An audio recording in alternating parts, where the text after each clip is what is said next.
तो वह आनंद प्राप्त नहीं होता है जो अपने सुहृद मित्रों के साथ कोई यात्रा की जाती है। तो ये कथा यात्रा अकेले कैसे आनंद दे सकती है, जब तक हित मित्र सुहृद मित्र परिवार आस पड़ोस हितनाथ सब एकत्र ना हो जाए। तो ऐसी अद्भुत यात्रा आज सबके साथ प्रारंभ है। श्री भगवान की जी कल हमारे यहाँ पधारे, आज उनकी सुंदर सी बाल लीला है। एक बात बताएं आपको, श्री भगवान की बाल लीला सुनने के बाद ना दो प्रकार के लाभ हैं। एक लाभ यह है कि घर में अगर बालकों की कमी है तो बालक अवश्य ही उत्पन्न होते हैं, आते हैं, बाल कृष्ण भगवान अवश्य आते हैं। और अगर बालक हैं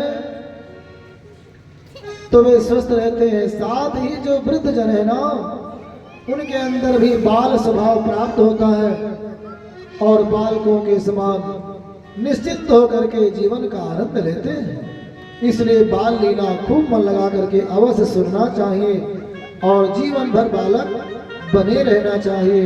बोलो श्री बाल कृष्ण लाल की जय। आइए दो बार भगवान नाम संकीर्तन करते हैं, फिर कथा में आगे बढ़ते हैं। मेरो छोटो सो गोपाल किशोरी राधे, मेरो छोटो सो गोपाल किशोरी राधे, मेरो छोटो सो गोपाल किशोरी राधे। सब लोग आइए आनंद से। मेरो छोटो सो गोपाल किशोरी राधे, मेरो छोटो सो गोपाल किशोरी राधे, किशोरी राधे बड़ी भोरी राधे, भोरी राधे बड़ी भोरी राधे, किशोरी राधे बड़ी भोरी राधे, किशोरी राधे बड़ी भोरी राधे, मेरो छोटो सो गोपाल किशोरी राधे, मेरो छोटो सो गोपाल किशोरी राधे।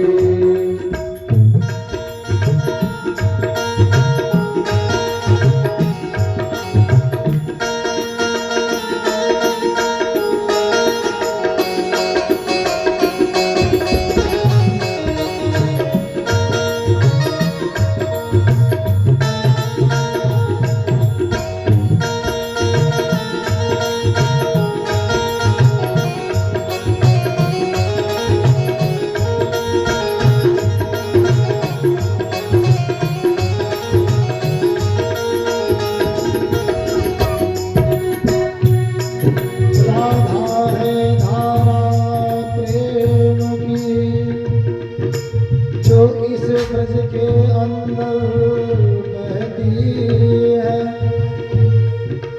इस दिल में एक छोटा सा मंदिर है, जिसमें श्री राधा रहती है, रहती है, जिसमें श्री राधा रहती है, जिसमें श्री राधा रहती है, जिसमें श्री राधा रहती है। मेरो छोटो सो गोपाल किशोरी राधे, मेरो छोटो सो गोपाल किशोरी राधे, किशोरी राधे मेरी प्यारी राधे, किशोरी राधे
बसी बस चाह यही, मन में बसी बस चाह यही, प्रिय नाम तुम्हारा पुकारा करूं। बिठला के तुम्हें मन मंदिर में, बस मोहिनी रूप निहारा करो, बस मोहिनी रूप निहारा करो, बस मोहिनी रूप निहारा करो। भर के दृढ़ पात्र में प्रेम का जल, पद पंकज नित्य कथारा करो, पद पंकज नित्य निहारा करो, पद पंकज नित्य निहारा करो, पद पंकज नित्य निहारा करो, पद पंकज नित्य निहारा करो। मेरो छोटो सो गोपाल की सोनिया रे, मेरो छोटो सो गोपाल की सोनिया रे, मेरो छोटो सो गोपाल की सोनिया रे, मेरो छोटो सो गोपाल की सोनिया रे, मेरो छोटो सो गोपाल की सोनिया रे, मेरो छोटो सो गोपाल की सोनिया रे, मेरो छोटो सो गोपाल की सोनिया रे, मेरो छोटो सो गोपाल की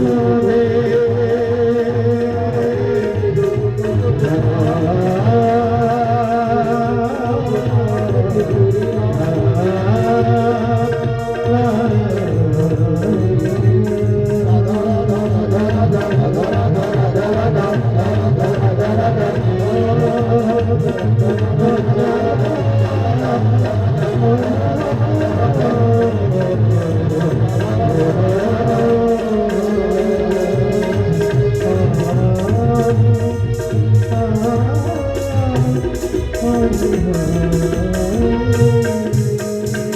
बोलो नंद के लाला की जय हो। नंद स्वात्मज उत्पन्नी जाता लादो महामना, आहूय विप्रान वेद ज्ञान श्राता सुचिरलंकृत। नंद बाबा को जब लाला प्राप्त हुआ और सूचना मिली, तैसे नंद बाबा का मन बहुत बड़ा हो गया। नंद बाबा महामना हो गए। या तो नंद बाबा के लिए महामना लिखा है, और आज के जमाने में पंडित मदन मोहन मालवीय जी के लिए लिखा है महामना मदन मोहन मालवीय, है ना। तो महामना होना बहुत बड़ी उपलब्धि है, क्योंकि हम सबका तो मन इतना बड़ा है, किसी के लिए ना तो किसी की खुशी में हम खुलकर खुशी हो पाते हैं, और ना किसी के दुख में खुलकर दुखी हो पाते हैं। डर लगा रहता है कहीं सहायता ना पाए। और जब उत्सव होता है, कोई हमें प्रसन्नता, शादी विवाह, मंगल कार्य, बालक उत्पन्न होता है, तो कुछ लोग इतने प्रसन्न हो जाते हैं ना कि चाहे जो आवे जाए उससे बात ही नहीं करते, सीधे इतने खुश हो जाएंगे कि छोटे मोटे लोगों से बात ही नहीं करेंगे। कोई बड़ा आ जाए तो हो सकता है बात कर लें, और दुख में इतने दुखी हो जाते हैं कि वे भगवान को उठाकर फेंकने लग जाएंगे, भगवान को गालियां देना प्रारंभ कर देंगे। मतलब वे दुख में और सुख में दोनों में धैर्य खो देते हैं। तो ये महामना की पहचान नहीं है।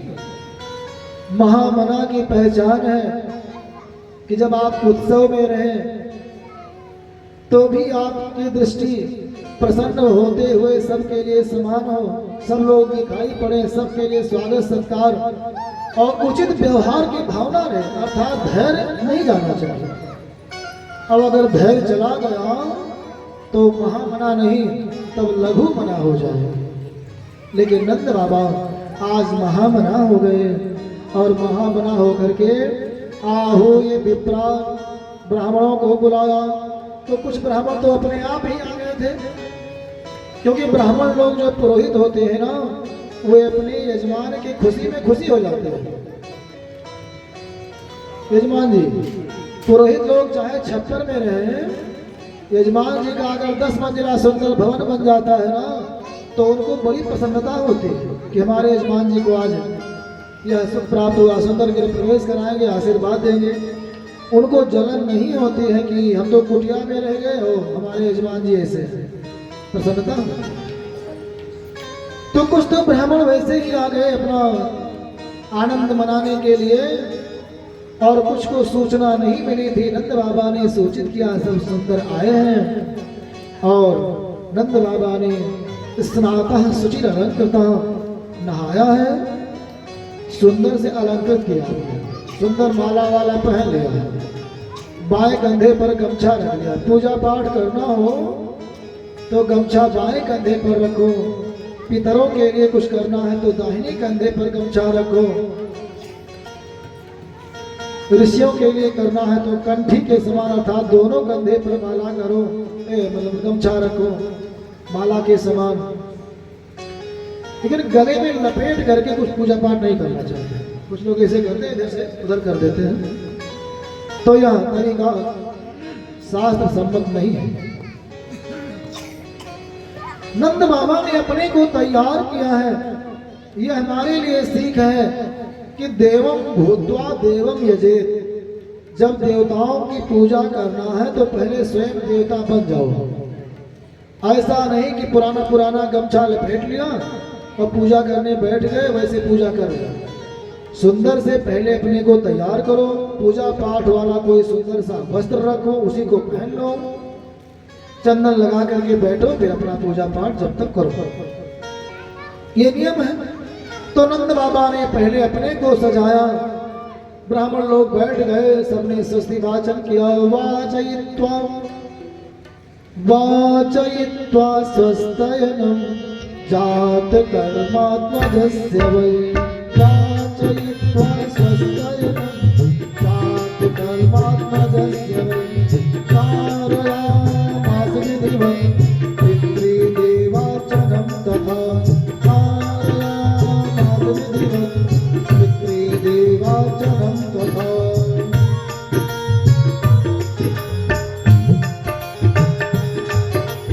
धेनो नाम्युते दाता पितृभ्यः समलं कृते। धेनो नाम।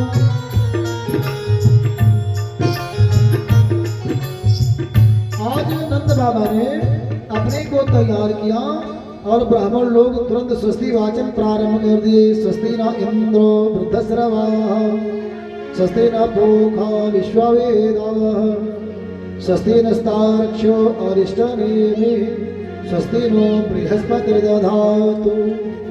हे नंद बाबा, आपकी स्वस्थ हो, कल्याण हो, कल्याण हो। सबने स्वस्ति वाचन किया। नंद बाबा ने क्या किया? धेनु नाम नियुते प्रादात, एक नियुत अर्थात 2 लाख गायों का दान किया है। अब आजकल के हिसाब से तो चौंक जाना चाहिए। 2 लाख गाय, पूरे गोंडा जिला में 2 लाख गाय चाहे हो जाए, है ना?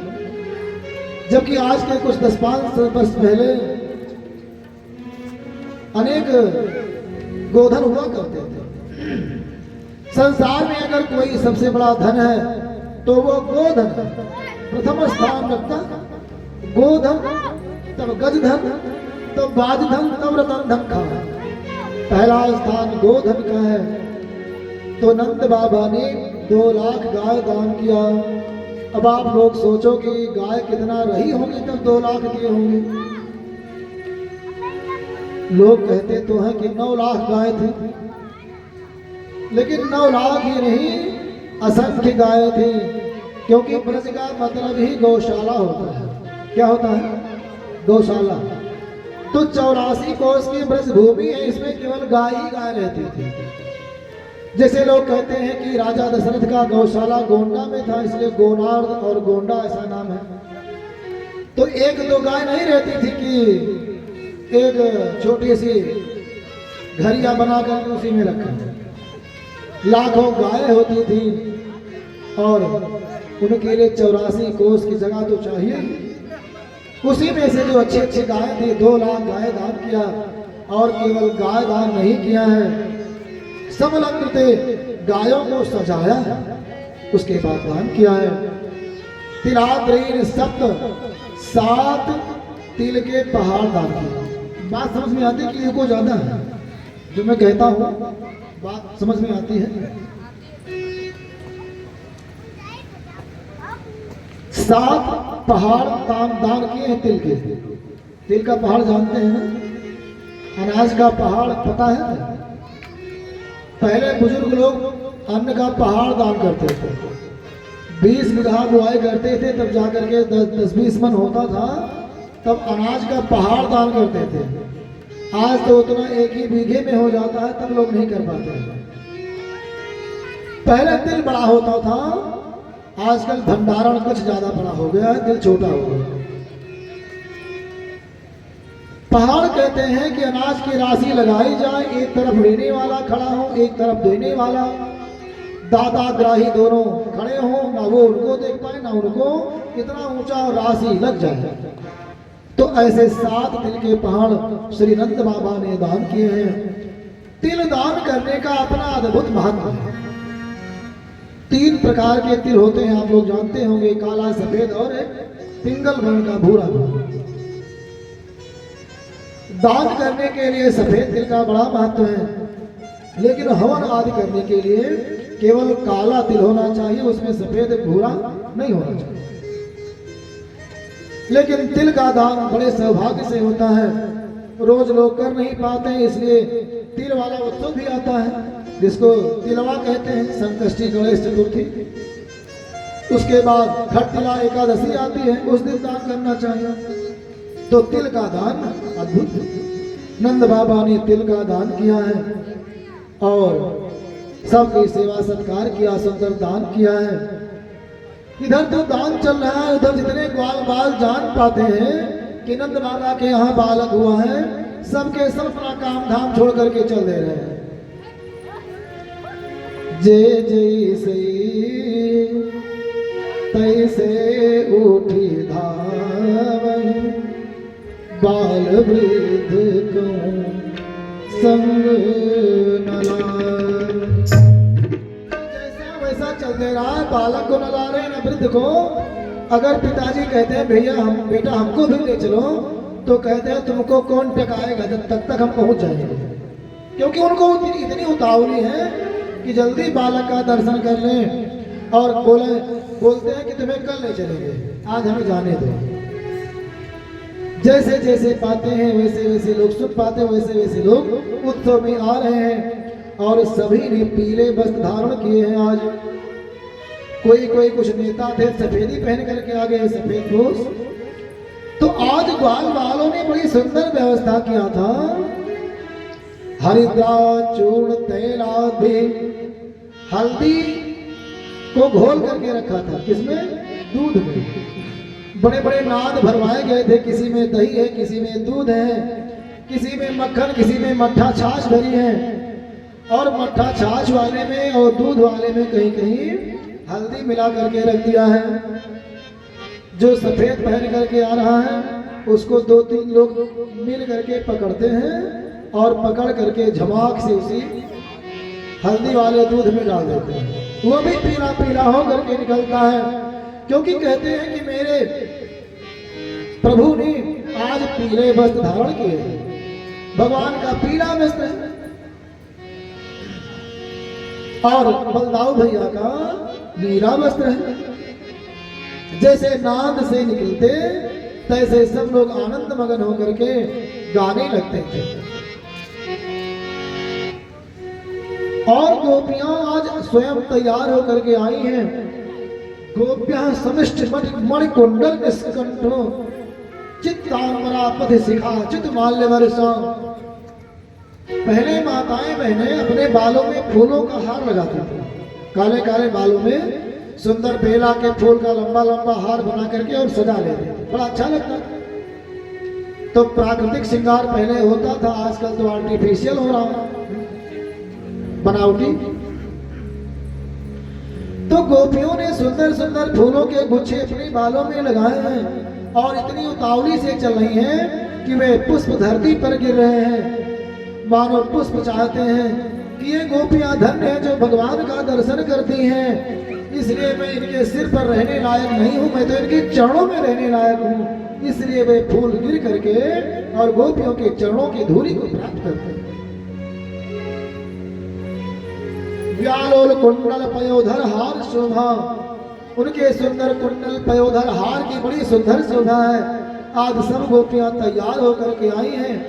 वैसे भी तुम आ सकती थी, लेकिन जानती हैं कि मेरे गोविंद तो रस वैसा साक्षात रस स्वरूप मेरे गोविंद है, सुंदरता के प्रेमी हैं, प्रेम के प्रतीक हैं।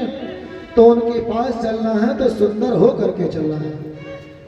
बाहर से चाहे कम ही सुंदर होकर के आ रही हैं, भीतर से निर्मल होकर के गोविंद के पास पहुंची, दर्शन किया, आशीर्वाद देना चाहती है। लेकिन आशीर्वाद के रूप में क्या निकलता है? श्री सुखदेव भगवान कहते हैं ताशिषा प्रयुञ्जाना चिरम पाहीति बालके। ता आशीषा उनको आशीष देती है, लेकिन कहती क्या है?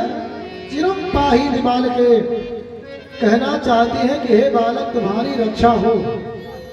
लेकिन कहते क्या है कि तुम बहुत काल तक मेरी रक्षा करो, ऐसा उनके मुंह से निकल रहा है। मानो जो वास्तविकता है वह मुख से निकल रही है। और इस तरह से जो गोपियां पहुंच गई वे तो भगवान के दर्शन पा रही हैं, और जो नहीं पहुंची वे एक दूसरे को बुला बुला करके बुला रहे हैं। बाजे बाजे रे बाजे बाजे रे बधाई मैया तोरे अंगना, बाजे बाजे रे बधाई मैया तोरे अंगना, बाजे बाजे रे बधाई मैया तोरे अंगना, बाजे बाजे रे बधाई मैया तेरे अंगना, तोरे अंगना मैया तोरे अंगना, तोरे अंगना मैया तोरे अंगना, तोरे अंगना मैया तोरे अंगना, तोरे अंगना मैया तोरे अंगना, बाजे बाजे रे बधाई मैया तोरे अंगना, बाजे बाजे रे बधाई मैया तेरे अंगना। सभी लोग मीठी मीठी ताली बजा के जय हो।